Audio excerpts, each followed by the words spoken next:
नमस्कार, welcome to दिनामी economy. मैं हूं दिग्विजय मिश्रा। इस वीडियो में हम बात करेंगे कि क्या ऐसा संभव है कि दो देशों के बीच व्यापार केवल उन देशों में टेस्ट के डिफरेंस के आधार पर डिफाइन हो जाए। हमने जो क्लासिकल थ्योरी ऑफ ट्रेड पढ़ा, जिसमें हमने एडम स्मिथ और रिकार्डो के सिद्धांतों को देखा, उसमें जो ट्रेड की बेसिस थी वो डिफरेंस इन प्राइस था दोनों कंट्रीज में, और वो प्राइस डिफरेंस जो पैदा हो रहा था वो दोनों देशों में कॉस्ट ऑफ प्रोडक्शन के अंतर के कारण पैदा हो रहा था। तो जो क्लासिकल थ्योरी है, चाहे रिकार्डो की हो चाहे एडम स्मिथ की हो, उसमें डिमांड का कोई रोल नहीं है। तो जो प्राइस डिफरेंस है वो केवल कॉस्ट ऑफ प्रोडक्शन पर के आधार पर निर्धारित कर दी जाती है। हैबर्लर की थ्योरी में जो प्राइस डिफरेंस है वो डिमांड और प्रोडक्शन पॉसिबिलिटी फ्रंटियर दोनों के आधार पर डिसाइड किए गए। यानी कि हैबर्लर की थ्योरी में जो ट्रेड का कारण था वो दो देशों के बीच प्रोडक्शन पॉसिबिलिटी फ्रंटियर में अंतर और दोनों देशों के बीच डिमांड कंडीशंस में अंतर के कारण पैदा हुआ। ये बात निश्चित है कि दो देशों के बीच व्यापार तभी संभव हो सकता है जब उन देशों के बीच में जो रिलेटिव प्राइसेस हैं उनमें डिफरेंस हो। अगर देशों के बीच रिलेटिव प्राइस में डिफरेंस नहीं है तो देशों के बीच व्यापार कभी संभव नहीं है। रिलेटिव प्राइस का मतलब यह है कि जैसे अगर एक देश में, कंट्री 1 में एक्स वस्तु 1 रुपए की मिल रही है और वाई वस्तु 2 रुपए की मिल रही है,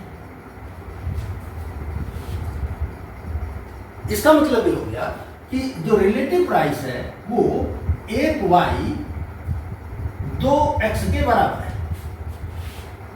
सिमिलरली अगर दूसरा देश है उसमें 1x 2 रुपए की मिल रही है और 1y 4 रुपए की मिल रही है,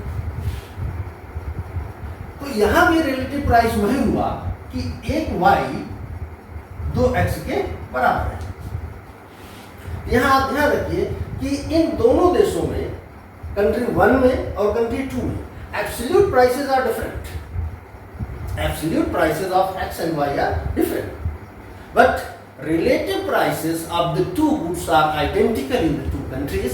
therefore trade will not be possible in this condition between these two countries. ऐसी स्थिति में दोनों देशों के बीच व्यापार संभव नहीं होगा। यहां हम उस स्थिति पर विचार करना चाहते हैं कि क्या ऐसा हो सकता है कि दो देशों के बीच व्यापार केवल डिमांड में डिफरेंस के कारण पैदा हो जाए।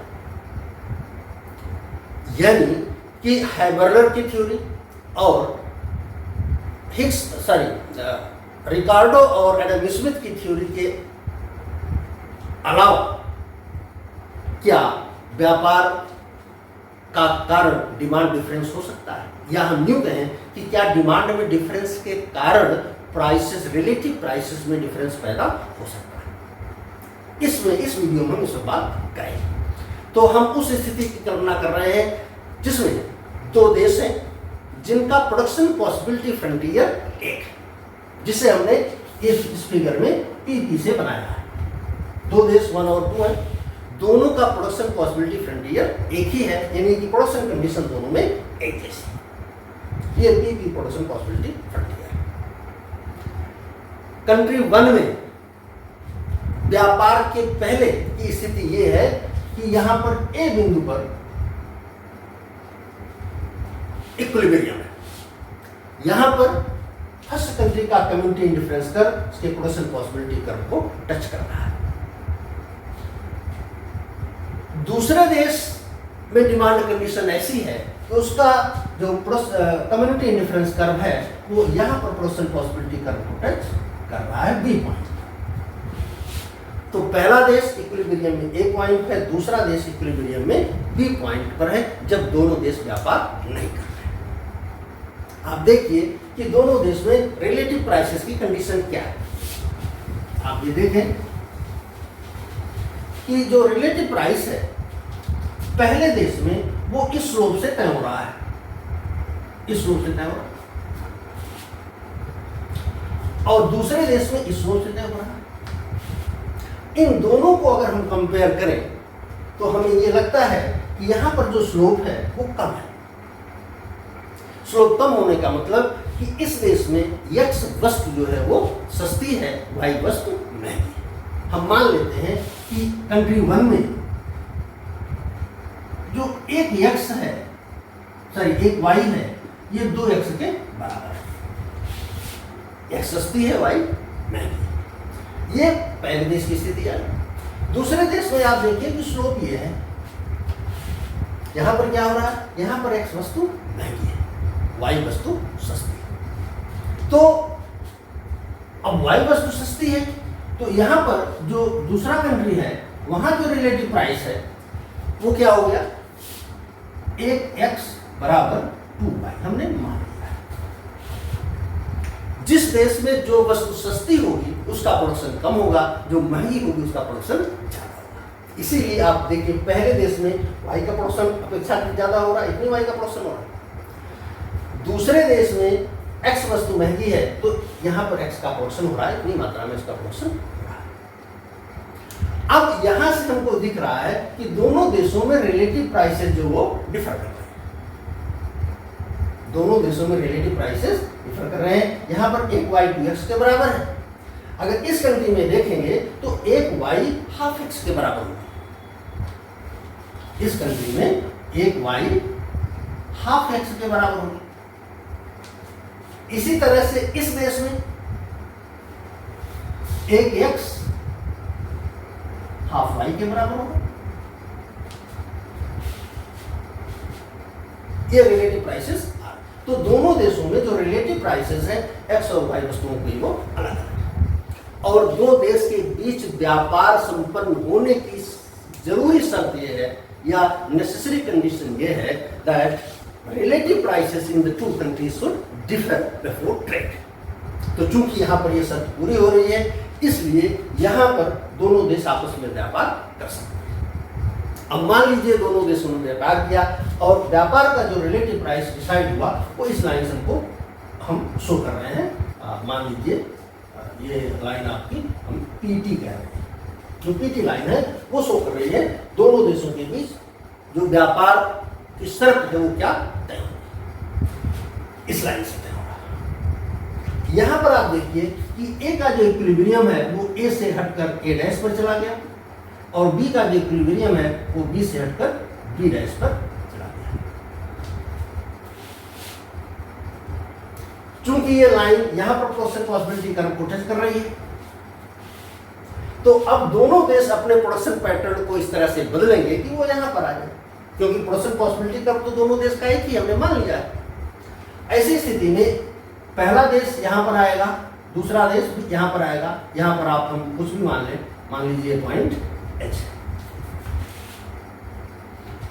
अब जो पहला देश है वो प्रोडक्शन यहां करेगा, कंजम्पशन यहां करेगा। इसका मतलब यह है कि अब जो पहला देश है वो ये कंडीशन है। पहला देश चूंकि पहले देश में x सस्ती है इसलिए वह x का प्रोडक्शन बढ़ाएगा और जो एक्स्ट्रा प्रोडक्शन x का होगा उसको वह एक्सपोर्ट करेगा। तो पहला देश प्रोडक्शन यहां करेगा, कंजम्पशन यहां करेगा, यानी कि पहला देश इतनी मात्रा में एक्सपोर्ट करेगा x का और y का इतनी मात्रा में इंपोर्ट करेगा, क्योंकि प्रोडक्शन यहां हो रहा है तो इतनी x और इतना y प्रोड्यूस हो रहा है। दूसरा देश क्या कर रहा है, दूसरा देश जो है ये कर रहा है, दूसरा देश क्या करेगा कि दूसरे देश में जो y वस्तु है वो सस्ती है, दूसरे देश में y वस्तु सस्ती है तो दूसरा देश y का प्रोडक्शन बढ़ाएगा, ऐसा प्रोडक्शन बढ़ाएगा। और जो दूसरा देश है प्रोडक्शन यहाँ कर रहा है लेकिन कंजम्पशन यहाँ कर रहा है, प्रोडक्शन यहाँ कर रहा है, कंजम्पशन यहाँ कर रहा है। इसका मतलब यह है कि वो y का प्रोडक्शन जरूरत से ज्यादा कर रहा है तो वो इसका एक्सपोर्ट करेगा और इसका इंपोर्ट करेगा। अब देखिए कि ये x का एक्सपोर्ट कर रहा है पहला देश, दूसरा देश x का इंपोर्ट कर रहा है, दूसरा देश y का एक्सपोर्ट कर रहा है, पहला देश y का इंपोर्ट कर रहा है। और ये व्यापार की कंडीशन हमने इस प्रकार से ली है कि मान लीजिए कि इंटरनेशनल ट्रेड में ये तय होता है कि 1x = 1y। देखिए, पहला देश x का एक्सपोर्ट कर रहा है, इंटरनेशनल मार्केट में अगर इसको हाफ y से ज़्यादा मिल जाता है 1 यूनिट एक्सपोर्ट करने से, तो ये पहले कंट्री का गेन होगा। और यहाँ हमने ये रिलेटिव प्राइस लिया है, तो निश्चित रूप से इस रिलेटिव प्राइस पर पहले देश को गेन हो रहा है। इसी तरह दूसरे देश के डोमेस्टिक मार्केट में 1y हाफ x के बराबर है। अगर दूसरा देश 1y का एक्सपोर्ट करके हाफ x से ज़्यादा का इंपोर्ट कर लेता है, तो दूसरे देश का लाभ हो जाता है, और ऐसा यहाँ पर हो रहा है। दूसरा देश अगर 1y का एक्सपोर्ट करता है तो इंटरनेशनल मार्केट में उसको 1x मिलता है, यानी हाफ x ज़्यादा मिलता है, इसलिए दूसरे देश का गेन हो जाता है। तो दोनों देश जो है इस स्थिति में व्यापार से लाभान्वित हो जाएंगे। और ये चीज़ हमको यहाँ पर भी दिख रही है कि हायर कम्युनिटी इंडिफरेंस स्तर पर दोनों देश व्यापार के बाद जा रहे हैं। तीसरा निष्कर्ष निकल रहा है कि अगर दो देशों में प्रोडक्शन पॉसिबिलिटी कर्व या प्रोडक्शन कंडीशंस एक जैसी हैं, लेकिन उनकी डिमांड कंडीशंस इस प्रकार से डिफर करती हैं कि दोनों देशों में व्यापार के पहले रिलेटिव प्राइसेस में डिफरेंस है, तो भी दोनों देश आपस में व्यापार कर सकते हैं। प्रोडक्शन कंडीशन आइडेंटिकल होने का व्यापार पर कोई प्रभाव नहीं पड़ेगा, और इस प्रकार का व्यापार करके दोनों देश लाभान्वित भी हो सकते हैं, क्योंकि आफ्टर ट्रेड ये हायर इंडिफरेंस कर पर, हायर कम्युनिटी इंडिफरेंस कर पर जा रहे हैं, तो दोनों देशों को इससे लाभ मिल सकता है।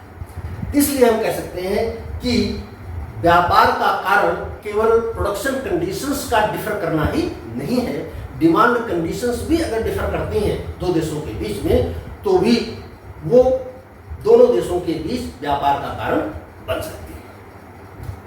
कोई बात समझ में ना आई हो तो आप कमेंट के माध्यम से जरूर बताएं, मन में कोई प्रश्न हो तो भी बताएं। वीडियो अगर पसंद आया है तो इसे लाइक करें, शेयर करें, सब्सक्राइब करें। वीडियो देखने के लिए आपका धन्यवाद।